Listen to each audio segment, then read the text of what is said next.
Continuamos con las fuerzas impulsoras. En este caso vamos a finalizar con la filtración, los movimientos iónicos y el agregado de los transportadores activos y las diferencias en los epitelios que tengo en mi cuerpo.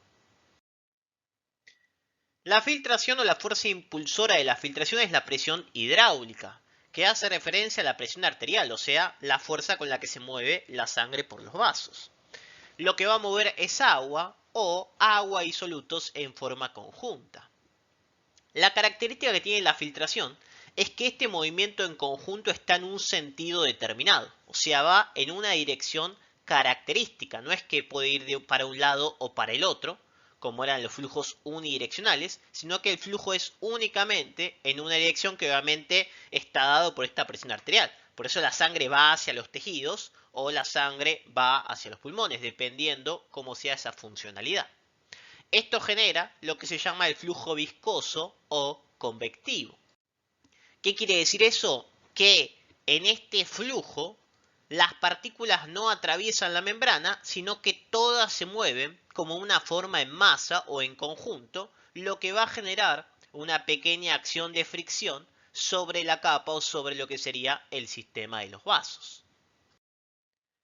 ¿Cómo se mueven estos iones? El movimiento iónico va a depender de diferentes fuerzas, dadas las características de este elemento o lo que sería esa solución que tiene esos iones. Yo voy a tener dos grandes fuerzas que generan el movimiento. La fuerza química y lo que sería la fuerza de tipo eléctrica. ¿Qué me dice la fuerza química? La fuerza química se encarga de movilizar los iones dependiendo de la concentración. Del lugar donde tengo más concentración al lugar donde tengo menos concentración. Se mueven por un gradiente químico. ¿Para qué? Para equilibrar o generar un equilibrio de concentraciones. Entonces, químicamente, voy a ir del lugar donde tengo más cantidad al lugar donde tengo menos cantidad, como es en este caso. Mientras que la fuerza eléctrica lo que va a querer hacer es generar la electroneutralidad, o sea, neutralizar las cargas. ¿Qué quiere decir? Que si yo tengo cargas positivas, estas cargas positivas ¿qué van a hacer? Van a tender a ir hacia el lado negativo para generar la electroneutralidad o para neutralizar este sistema de cargas. Entonces, eléctricamente me muevo con el objetivo de igualar las cargas. Acuérdense que las cargas similares se repelen y las cargas diferentes se atraen. Entonces, dependiendo cómo estén estos iones, voy a tener fuerzas químicas por su concentración o fuerzas eléctricas por su carga. La combinación de ambas es la fuerza de tipo electroquímica, que va a ser la que genere este movimiento final de los iones. La suma entonces de los movimientos químicos con los movimientos eléctricos genera la fuerza electroquímica, que a veces esta fuerza puede ser contraria, puede ser que químicamente yo vaya para un lado y eléctricamente vaya para el otro. La definición neta o lo que sería ese flujo neto de hacia dónde me muevo va a depender de qué fuerza predomine. Y obviamente todos estos temas los vamos a desarrollar mucho más cuando arranquemos las primeras clases de neuro, donde hay un equilibrio entre estas fuerzas electroquímicas, que es lo que sería el equilibrio Nernst o el equilibrio Goldman, donde el flujo neto es igual a cero. O sea que está equilibrada la fuerza química de un lado como la fuerza eléctrica hacia el otro. ¿Y qué pasa con el concepto del transporte activo? El transporte activo es mover un elemento en contra de su gradiente. Y yo para poder mover una sustancia del lugar que está más concentrada al lugar que está menos concentrada, no tenía problema, porque usaba el transporte pasivo, que era por transporte directo o acoplado a alguna proteína o alguna sustancia. En cambio, si tengo que ir del lugar que tengo menos concentración de soluto al lugar que tengo más concentración de soluto, voy a tener que hacerlo en contra de su gradiente. Por lo tanto, requiere un gasto de energía para poder producirlo. Y este transporte activo se puede dividir en un transporte activo primario o en un transporte activo secundario. El transporte activo primario es que el sistema o el transporte utiliza ATP directamente. El ejemplo clásico es la bomba sodio-potasio ATPasa. Mientras que el transporte activo secundario no usa ATP directamente el mecanismo de transporte, sino que el ATP lo usa otro sistema que me da como consecuencia un gradiente para el ingreso de ese soluto o de ese elemento. Que el ejemplo es lo que tenemos a nivel, por ejemplo, intestinal, que es un sistema para la absorción de glucosa o de proteínas.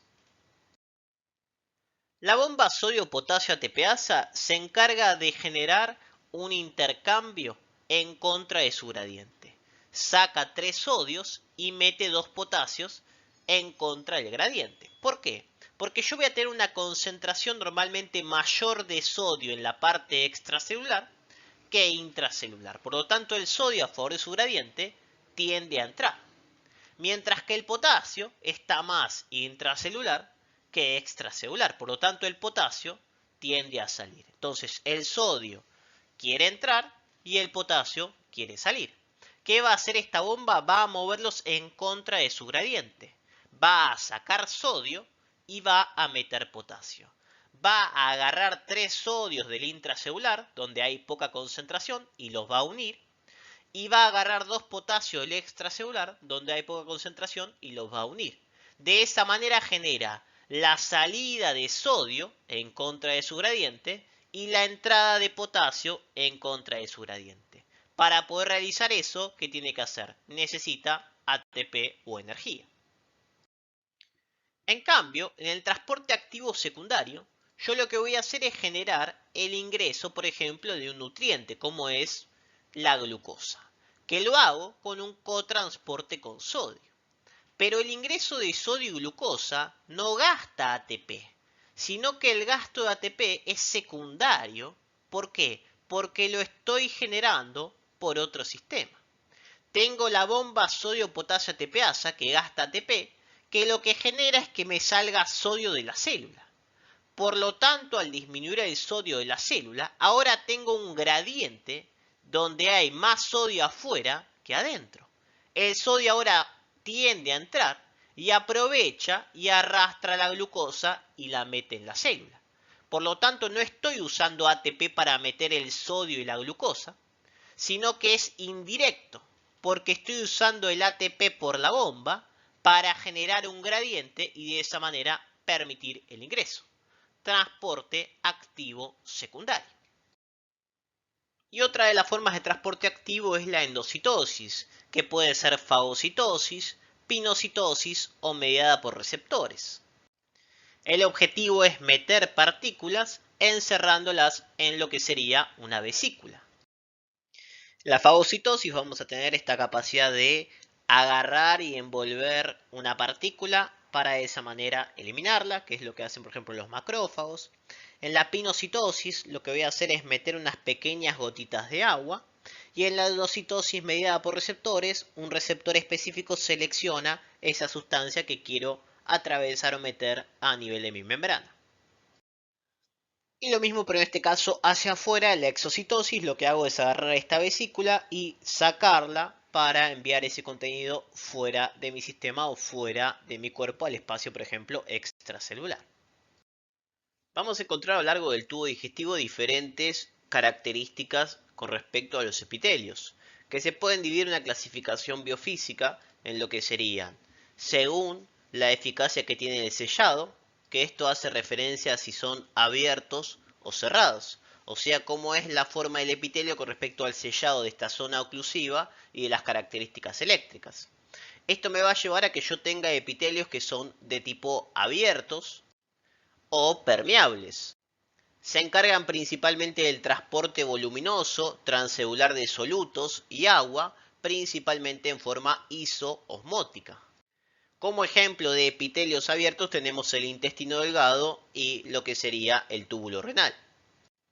En cambio, los epitelios cerrados no permiten el pasaje fácilmente, así que lo que generan es un gradiente de diferencia de un lado al otro. O sea que mantienen gradientes diferenciales eléctricos o químicos de lo que sería una sustancia de un lado al otro de la membrana. Por ejemplo, que mantenga un gradiente osmótico de movimiento de agua. Como ejemplos vamos a tener lo que sería el colon, intestino grueso, y la nefrona distal, o por ejemplo uno súper cerrado y muy impermeable que sería el tejido de la vejiga. Y la otra división puede ser según la capacidad que tiene de movilizar agua y iones, que esto habla de epitelios absortivos y epitelios secretores. Un epitelio absortivo es el que predomina la absorción de nutrientes y un secretor es el que predomina la secreción. Normalmente los epitelios pueden tener ambas funciones, tanto absorción como secreción, pero hay epitelios que esta función es específica.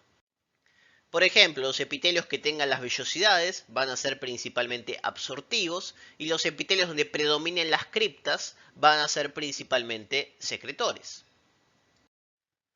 Con eso cerramos los diferentes mecanismos de fuerzas impulsoras que nos quedaban, el transporte activo y el concepto de los epitelios. Muchas gracias.